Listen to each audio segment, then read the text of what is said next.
स्वागत है आप सभी का साप्ताहिक राशिफल में, जिसमें हम बात करने जा रहे हैं वृश्चिक राशि और वृश्चिक लगन के लिए। और बात करेंगे हम 22 सितंबर से लेकर 28 सितंबर तक। बहुत ही खास रहने वाला है ये वीक, क्योंकि 22 तारीख से ही नवरात्रे स्टार्ट हैं और इस बार माता हाथी पर सवार होकर आ रही हैं, तो जीवन में सुख समृद्धि लेके आएंगी। लेकिन और ग्रह जो है यहाँ क्या करने वाले हैं ये भी हम देखेंगे। जब भी साप्ताहिक राशिफल की बात करते हैं तो मून बहुत ज्यादा इंपॉर्टेंट है। मून इस बार पूरे ही वीक सबसे पहले कन्या में रहेंगे, फिर तुला में, फिर वृश्चिक आपकी खुद की राशि में रहेंगे। लेकिन आपके लिए वो 11वें भाव, 12वें और पहले यानी आप ही की राशि में आएंगे। तो जब भी चंद्रमा चौथे, 8वें, 12वें में आते हैं, कमजोर हो जाते हैं, तो 24 और 25, लगभग 26 ये जो डेट्स हैं यानी मिडिल ऑफ द वीक, चंद्रमा आपके 12वें घर में रहेंगे, त्रिक भाव में आएंगे, कमजोर हो जाएंगे। मंगल और चंद्रमा की लक्ष्मी योग तो बनेगा, लेकिन 12वें घर में उसका प्रभाव यहाँ पर कम हो जाएगा। तो वृश्चिक राशि के जो लॉर्ड हैं मंगल, वो खुद भी 12th हाउस में हैं, तो इन चीजों का क्या प्रभाव पड़ेगा ये हम देखेंगे।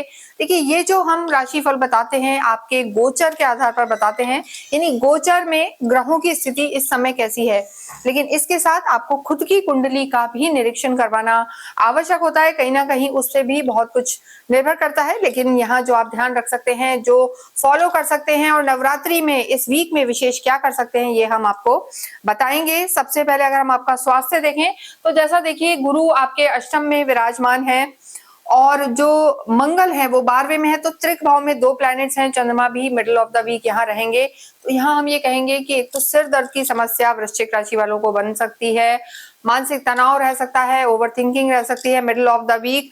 तो ज्यादा सोचना नहीं है, ब्लड प्रेशर का ध्यान रखना है और सिर दर्द ज्यादा ना हो, इस चीज का भी ध्यान रखें। इसके अतिरिक्त जो गुरु हैं आपके, गुरु का अष्टम में बैठना भी कभी कभी आपको शुगर से रिलेटेड प्रॉब्लम दे देता है, वजन बढ़वा देता है, कोलेस्ट्रॉल की समस्या दे देता है। तो खाने पीने को कंट्रोल करें, इंडाइजेशन की प्रॉब्लम हो सकती है, एसिडिटी से रिलेटेड कुछ ना कुछ यहाँ पर समस्या हो सकती है। अगर आपकी कुंडली में ग्रह खराब है, गुरु खराब है, मंगल खराब है, तो आपको ज्यादा सतर्क रहने की जरूरत है। लेकिन जो हमने डेट्स बताई हैं 24, 25, 26 को, थोड़ा सा स्वास्थ्य का ज्यादा ध्यान रखें, इम्यूनिटी वीक रह सकती है।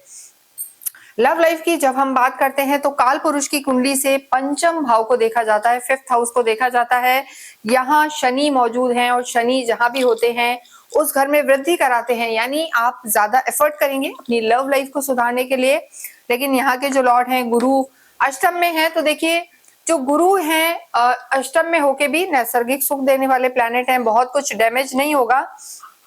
लेकिन देखिए, लव लाइफ में आपके सूर्य बुध की दृष्टि है, शनि और सूर्य एक दूसरे के शत्रु होते हैं, पिता पुत्र आमने सामने रहेंगे पूरे ही वीक, समसप्तक दृष्टि इनकी रहेगी। तो यहाँ पर थोड़ा सा गुस्सा, चिड़चिड़ापन आपकी लव लाइफ में इस वीक में नजर आ रहा है। तो आपको छोटी मोटी चीजों को अवॉइड करना है, बहस में नहीं जाना, समझदारी उसी में है, अन्यथा यहाँ पर लव लाइफ आपकी डैमेज हो सकती है। विशेषकर जो हमने आपको ये 3 दिन दिए हैं 24, 25, 26, यहाँ पर आप एक्स्ट्रा प्रिकॉशन लेके चलें और गुस्सा ना करें, वो आपकी लव लाइफ के लिए बेहतर होगा। वैवाहिक जीवन की अगर हम बात करते हैं तो यहाँ पर आपके जो वैवाहिक जीवन के लॉर्ड हैं शुक्र हैं।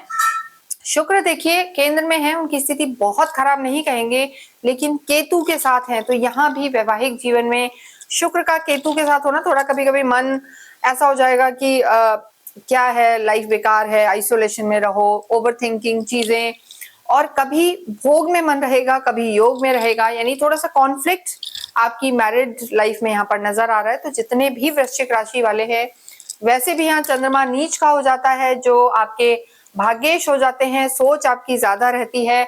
तो ऐसी स्थिति में आपको थोड़ा सा प्रैक्टिकल अप्रोच अगर आप रखते हैं तो वैवाहिक जीवन यहाँ पर अच्छा रहेगा। हालांकि बुध आदित्य योग आपके 11वें भाव में बना हुआ है, जो डिजायर हाउस भी कहा जाता है, लाभ भाव भी कहा जाता है, मनोकामनाएं जो पूरी करने का समय भी हम ये कहेंगे, वो ये समय है। तो अच्छी सोच रखें तो आपकी मनोकामनाएं पूरी होंगी और वैवाहिक जीवन भी यहाँ पर सुधरा रहेगा। पर क्रोध पर कंट्रोल करना जरूरी है, कोई ना कोई गलत डिसीजन हो सकता है। आपके राशि स्वामी 12वें घर में चले गए हैं, तो इससे कहीं ना कहीं थोड़ा सा कंफ्यूजन रह सकता है। कार्य क्षेत्र की बात करें तो शुक्र और केतु आपके लग्जरी भाव को देख रहे हैं, सुख भाव को देख रहे हैं, राहु आपके कार्य क्षेत्र को देख रहे हैं। तो यहाँ पर नए नए आइडियाज इंप्लीमेंट करेंगे, कुछ ना कुछ एड ऑन होगा आपके कार्य में। कोई जॉब में जो लोग हैं वो स्विच करने की सोच सकते हैं, परिवर्तन यहाँ पर नजर आ रहा है। तो ऐसी स्थिति में सोच समझकर डिसीजन लें। लेकिन जो भी लोग किसी भी तरीके से क्रिएटिव फील्ड से जुड़े हुए हैं, मीडिया से जुड़े हुए हैं, IT का काम करते हैं, टेक्नोलॉजी का काम करते हैं, उनको यहाँ पर लाभ के प्रबल योग बने हुए हैं। वो यहाँ पर अच्छा ग्रो करते हुए नजर आ रहे हैं।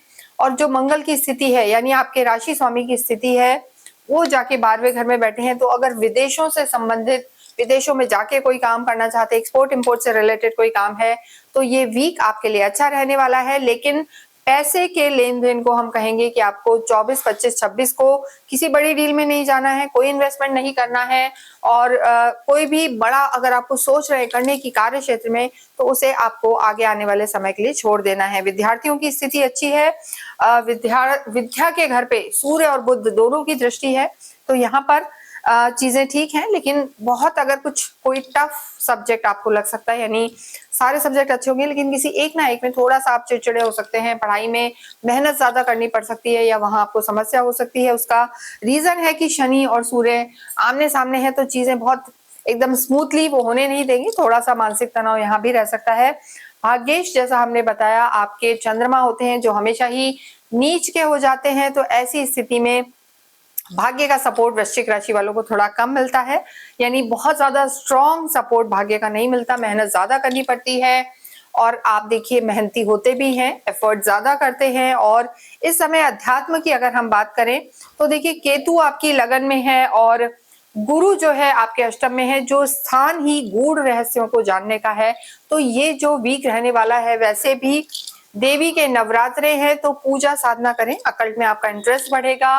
और धर्म इस वीक में यहाँ पर बढ़ता हुआ नजर आ रहा है। इंट्यूटिव पावर आपकी बहुत अच्छी होती हुई हम कहेंगे कि नजर आ रही है। जितना हो आप दुर्गा चालीसा करें, दुर्गा सप्तशती का पाठ करें, ओम दुम दुर्गाय नमः का जाप करें, सुबह के समय गायत्री मंत्र का जाप करें, सूर्य को जल चढ़ाएं। और देखिए ये जो नवरात्रे हैं, इस समय इन नवरात्रों में विशेषकर आपके लिए राम रक्षा स्तोत्र पढ़ना, रामचरितमानस का पाठ करना अत्यंत ही शुभ फल देने वाला होगा, क्योंकि यही वो नवरात्र हैं जहां पर राम ने रावण को, जो हम कहते हैं कि समाप्त किया था। तो इस समय आपको राम की भक्ति करना, हनुमान की भक्ति करना भी लाभ देने वाला होगा। इस पूरे ही समय आप अवश्य ही छोटी कन्याओं को कोई भी रेड फ्रूट बांट सकते हैं, या गुड़ से बनी हुई मिठाइयां अगर आप देते हैं तो आपके भाग्य में अवश्य वृद्धि होगी। इसके साथ ही इस वीडियो को हम ये विराम देते हैं। कमेंट बॉक्स में आप अवश्य ही ओम हम हनुमते नमः लिखें, राम रामचंद्र रामभद्र लिखें, क्योंकि यहाँ पर जो आपके 11वें भाव में ग्रह बैठे हुए हैं, सूर्य और बुध, ये आपकी मनोकामनाएं पूरी करने वाले होंगे। Thank you.